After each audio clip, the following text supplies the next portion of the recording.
Welcome back mga Kamekanik TV Talks. Ang ganda ng pagkalatag ni VP Sara sa accomplishment ng kanyang departamento. Yung mga ginastos ng OBP na ilatag niya din. At yung mga beneficiary ng kanilang organization, inisa-isa rin ni VP Sara.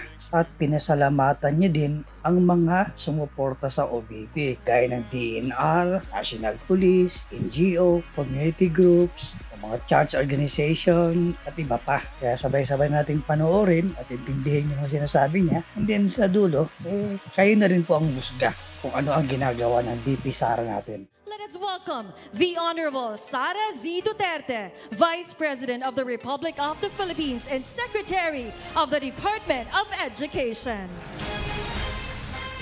Thank you. Please take your seats. Mga kababayan, ladies and gentlemen, Assalamualaikum. Madayaw, mayong adlaw kaninyong tanan. Magandang araw sa inyo lahat.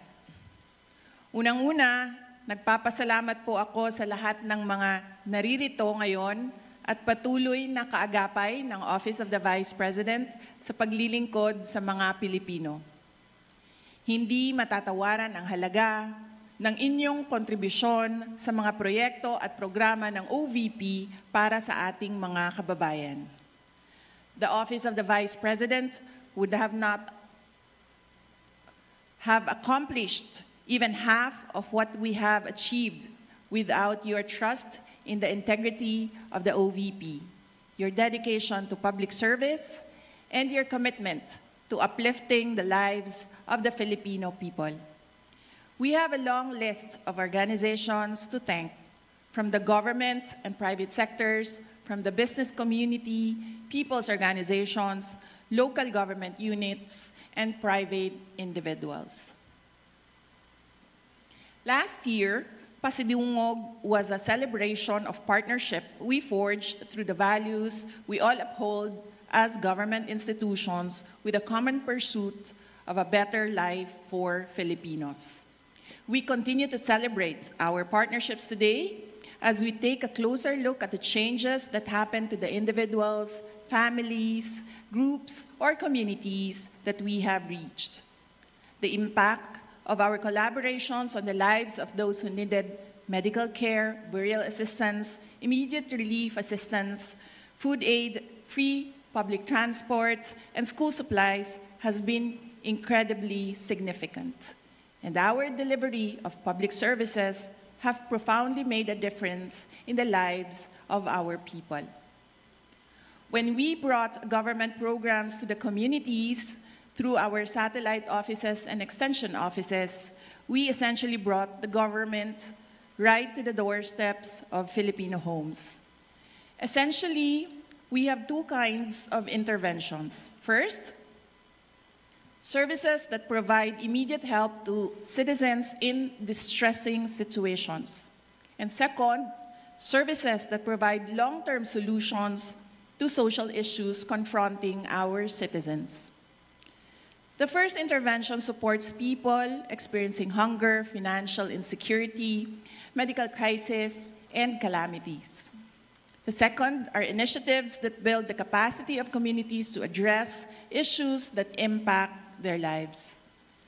Both initiatives aim to put Filipinos at the center of everything we do, where every Filipino has the opportunity to thrive and become participants in nation building. We received thousands of letters from groups all over the country expressing their desire to become recipients of the OVP flagship program, Magnegosyo Taday. And we also received letters from individuals expressing the same desire to become recipients of the program. Naisip namin, ang pag-unlad ay nagsisimula sa desisyon ng isang individual na maging kapaki-pakinabang. Kung kaya't binuksan natin sa OVP ang programa para sa mga individual na may pagnanais na maging produktibo para tulungan ang kanyang sarili, ang kanyang pamilya, at ang kanyang komunidad. This is proof that our commitment-based partnerships gave birth to paglaom o paningkamot. And this makes our celebration even more meaningful and inspiring. Dahil ang paglaom o paningkamot o hope and hard work are among the powerful life lessons that we should arm ourselves with and bring along with us to pursue our dreams. Hope and hard work strengthen the spirit and resolve to overcome times of despair, adversity, and desperation. One who works hard is one who hopes. Naitanim natin ang pag-asa at pagsisikap nang magdesisyon tayo na damayan ang ating Pilipino na nangangailangan ng tulong at nahihirapan sa buhay. Nahitabo kini human nga kita nagdesisyon nga mubarog sa katawhang Pilipino ug sa kanunay magmatinud-anon sa prinsipyo sa serbisyo publiko.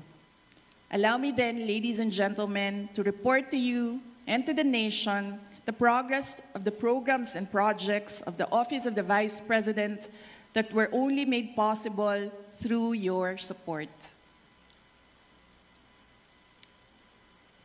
The Office of the Vice President continues to reach millions of financially challenged families needing medical assistance.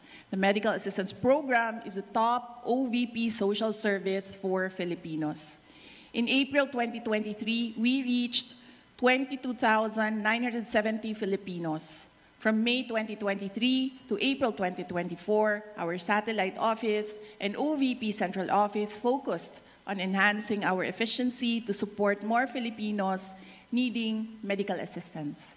As a result, by April 2024, we quadrupled our reach and assisted 119,234 individuals. One of our beneficiaries was a boy from Eastern Samar. The 5-year-old boy had cerebral palsy, and his family's lack of financial security made the boy's medical situation even more challenging for them. His mother, Christine, sought our help through the OVP Eastern Visayas Satellite Office.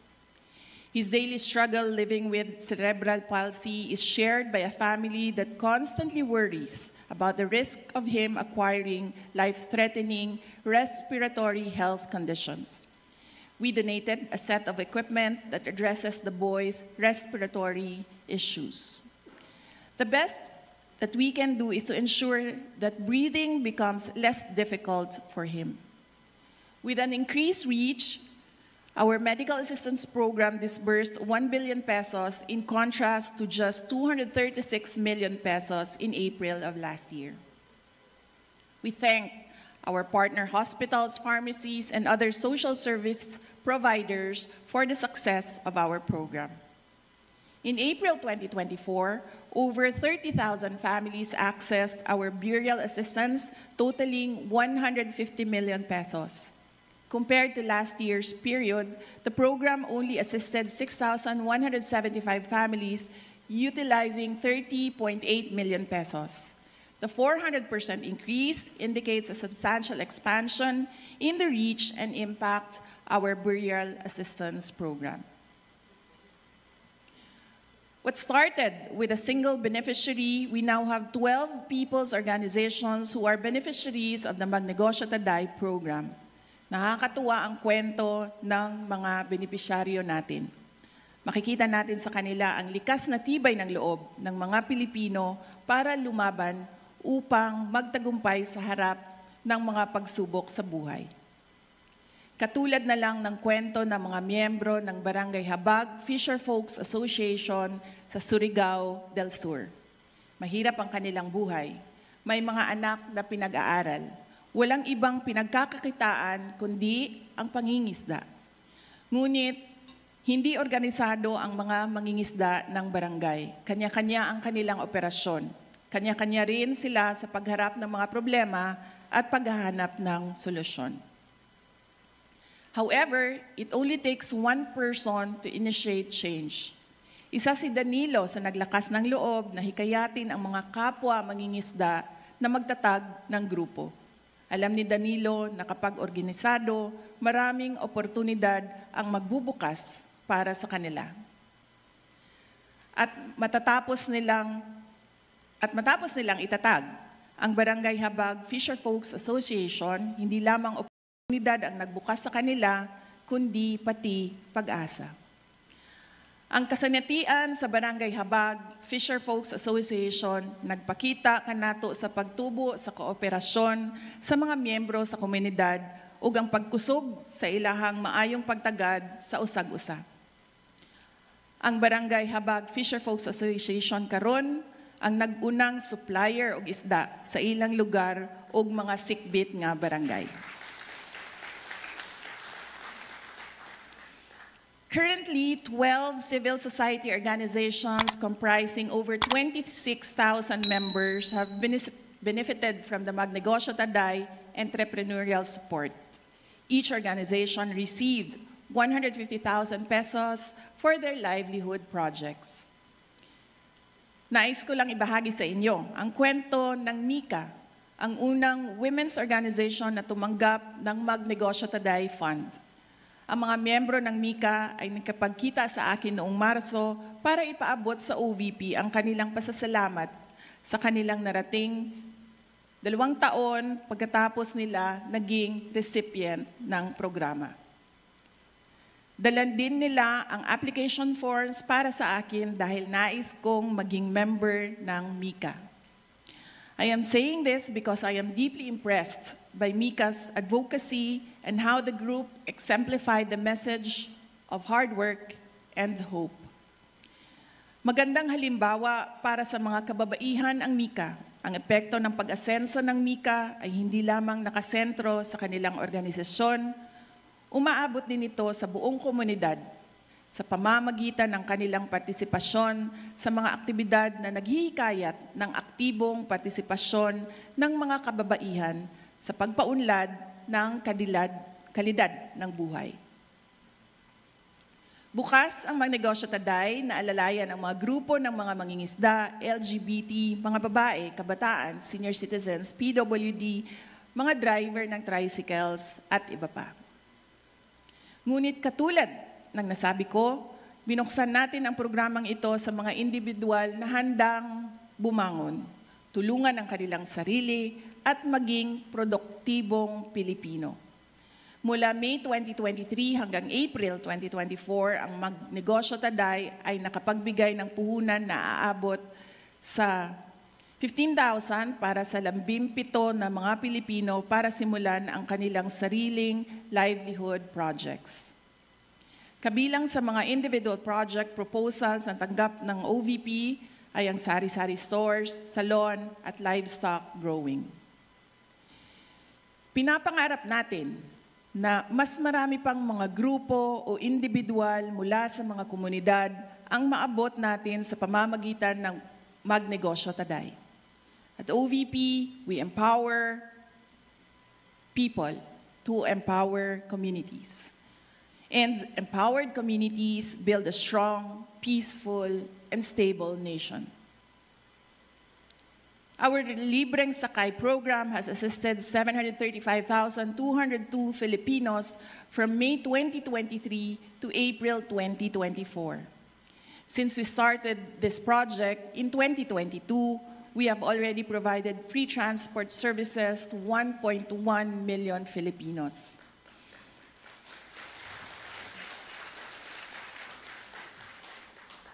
Noong Marso, ipinakilala natin si Drew na isang residente ng Quezon Province bilang pang-1 milyong pasahero ng ating libreng sakay bus. Habang nasa Manila, naging pasahero siya ng libreng sakay mula sa Ortigas Station patungo sa Cubao Q-Mart. Nalaman natin na yon ang unang pagkakataon na sumakay si Drew sa libreng sakay bus ng OVP. Our free transport service program has helped commuting students, the general public, and people like Drew and Emeline who works at a BPO company in Cebu. Kada adlaw gaatang si Emeline sa bus nga atong gi-assign diri sa Cebu. Tungod kay matod niya, doon na siya'y matigom gikan sa budget nga alang unta sa pamasahe. Ang tinigom nga plete, gamiton na lang sa lain pang mas importanteng galastusan sa panimalay. Mayroon na tayong 7 bus na nagbibigay ng libreng sakay sa ating mga kababayan sa buong Pilipinas. Isa sa Bacolod, Cebu at Davao at 4 naman sa Metro Manila. Partner natin dito ang mga jackliner sa NCR, Vallecar Transit sa Bacolod at Cebu at Bachelor Express sa Davao. Daghang salamat sa inyong suporta ug tabang dili lamang sa OVP kundi sa atong mga nanginahanglan na katawhang Pilipino. Isa rin sa mga una nating ginawa noong 2022 ay pagpasok natin sa OVP ang pagtatayo ng Disaster Operations Center o DOC. Ang DOC ay siyang nangunguna sa mga relief operations ng ating tanggapan at ito rin ang namamahala ng ating kalusugan food trucks. May mga From May 2023 to April 2024, the DOC conducted 92 relief operations which served 205,692 families all over the country. During these operations, 39,138 relief bags amounting to more than 37 million and 15,000 food bags amounting to more than 6 million were also provided. Isa sa mga nagawa ng OVP-DOC ang pagtulong sa mga biktima ng baha sa Lucena City noong Mayo. Ang ating team ay naghatid din ng tulong sa mga biktima ng baha sa Davao Region na umabot sa lampas 26,000 na pamilya sa pagsisimula ng 2024. Ang ating kalusugan food trucks naman ay naghatid ng pagkain sa mga relief responders na nandoon sa komunidad na apektado ng landslide sa Davao de Oro. Ako mismo ay sumaksi sa isang trauma session na ginawa para sa mga batang nakaligtas ng landslide sa probinsya. Nananawagan din tayo sa mga LGU na maging proactive sa pagresponde sa banta ng landslide, baha at iba pang kalamidad. Kabilang na dito ang paglilipat ng mga kababayan mula sa mga disaster risk areas sa mga ligtas na lugar. Maraming salamat sa mga satellite offices na nasa front lines para masiguro na maayos ang paghahatid natin ng tulong sa mga biktima ng mga kalamidad. Samantala, ang ating RISE program ay nakapagbigay naman ng 22,311 food bags sa mga kababayan natin na nahaharap sa krisis at higit na nangangailangan ng madaling tulong. Bilang isang ina, mahalaga sa akin na mahubog natin ang kamalayan at kaalaman ng mga bata para magkaroon sila ng magandang kinabukasan. Nagsisimula ang lahat sa pagtuturo sa kanila kung paano mangarap at pagbibigay sa kanila ng gabay para maisakatuparan nila ang kanilang mga pangarap sa buhay. Sa OVP, tinitiyak natin na kabilang sa mga programa ang para sa mga kabataan. To encourage Filipino learners to value education and environmental stewardship, OVP has distributed more than 186,000 bags containing school supplies and dental kits through the Pagbabago, A Million Learners and Trees campaign. We aim to distribute 1 million bags and plant 1 million trees by 2028.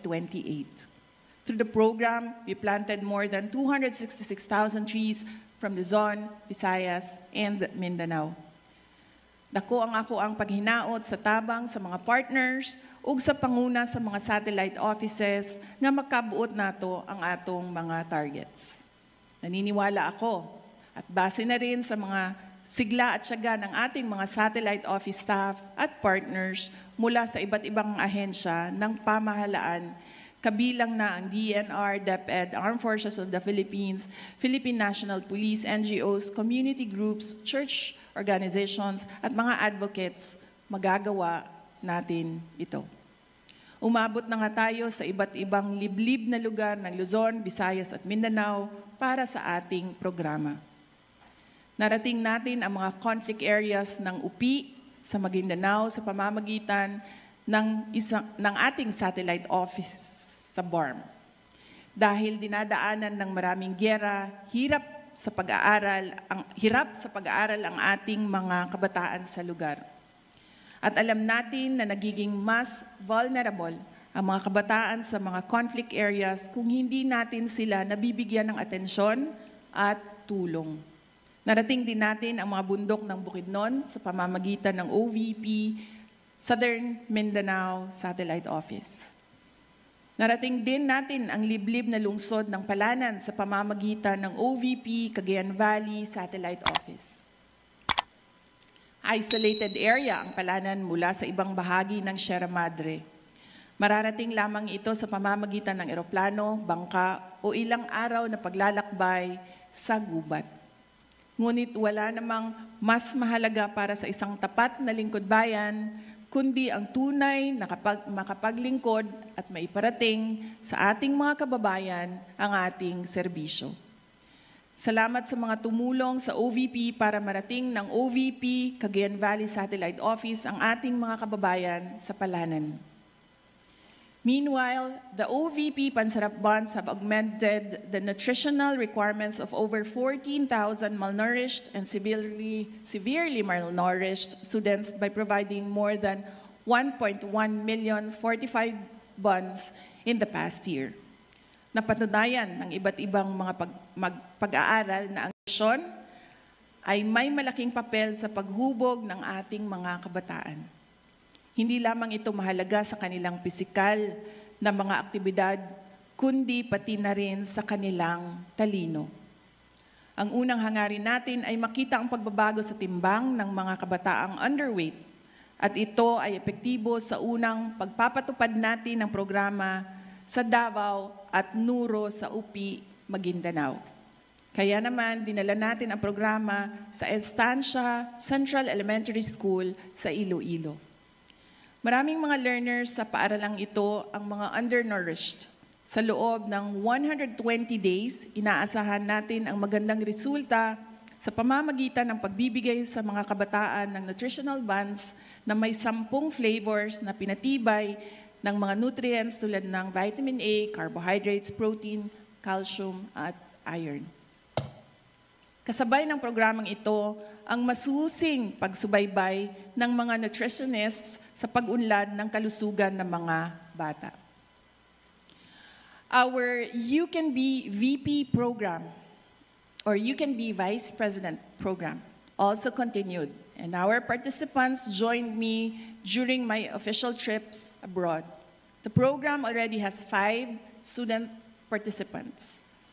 We envision that through this program, we will be able to foster leadership among the youth and instill in them the skills they need to develop to become effective leaders. One of the program participants was Elise. She embodies someone who knows what she wants, but also knows that she must work hard to get it. One day, we received a letter from Elise in which she expressed her desire to participate in the program after learning about it from several social media posts. It was for me a demonstration of her character as a young Filipino with a dream and the determination to make this dream come true. Hindi po tayo laging nakakatanggap ng sulat na katulad ng sulat na ipinadala sa atin ni Elise. Nakita natin sa kanya ang mga ilang bagay na nais nating pamarisan ng ibang mga kabataang Pilipino. We selected Elise as a You Can Be Vice President participant as she joined me in Kuala Lumpur, Malaysia in February. After the program, we learned from Elise that she won as the Student Council President of Santa Cruz Integrated High School in Lubao, Pampanga.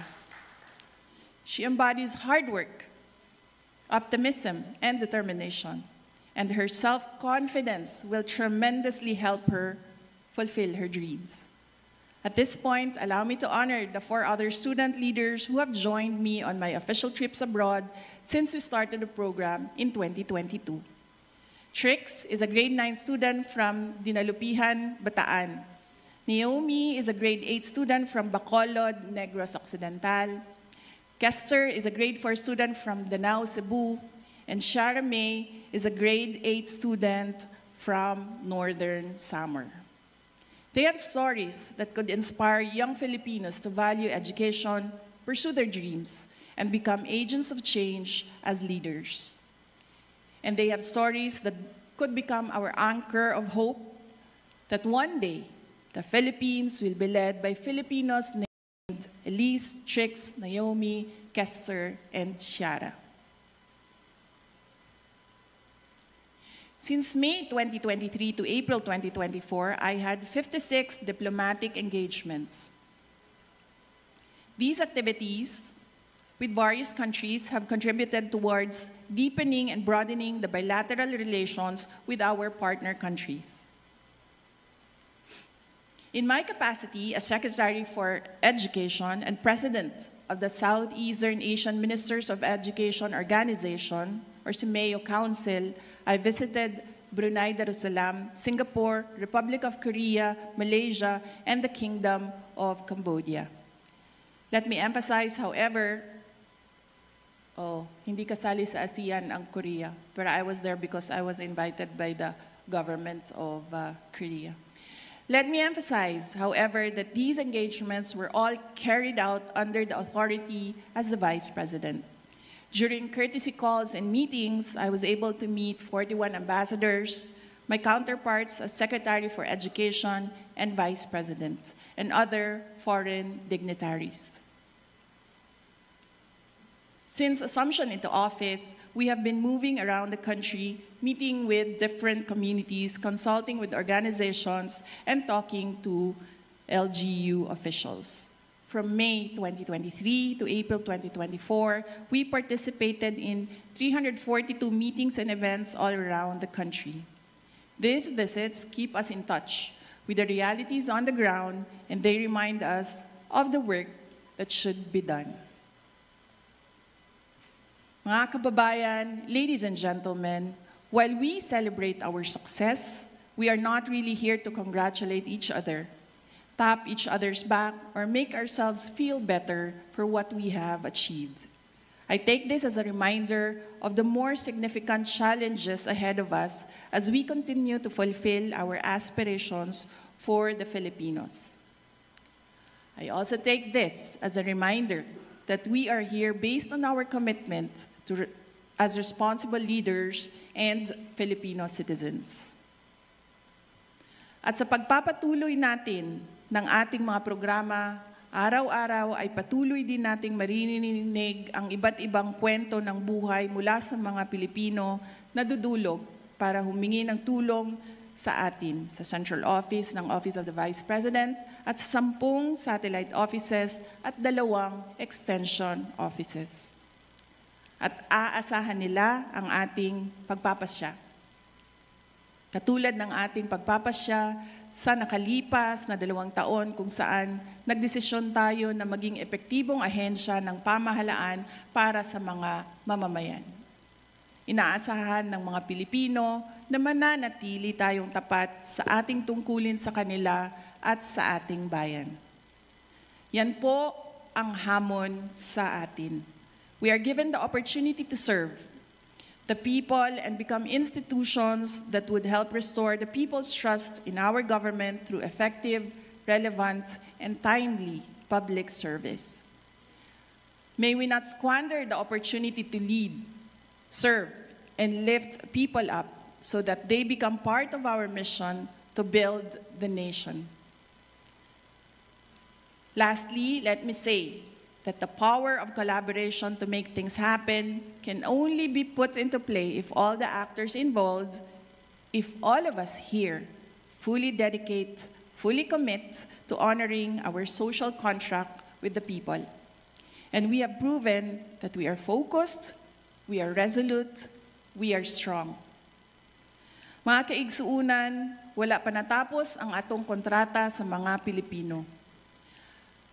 Hangtod nga gagahupot kita og katungdanan, mubo man kini o taas, magpadayon ang pagtawag kanato aron alagaran ang katawhan. Kanunay unta nato kining mahinumduman. Og sa kanunay, unta kita magpabilin nga mga lider ug mga taong gobyerno nga galantaw sa kaayuhan sa mga Pilipino. Mga lider ug taong gobyerno nga sa kanunay mobarog alang sa interes sa mga Pilipino.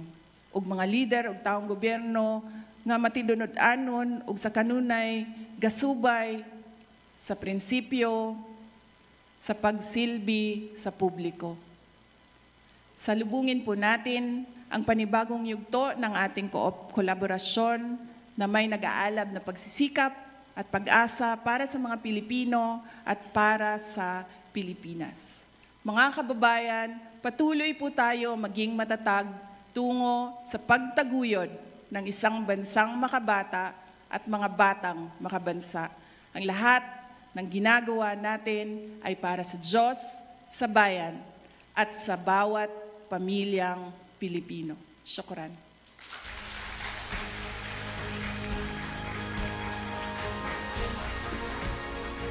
Thank you very much, Madam President, for your inspiring message.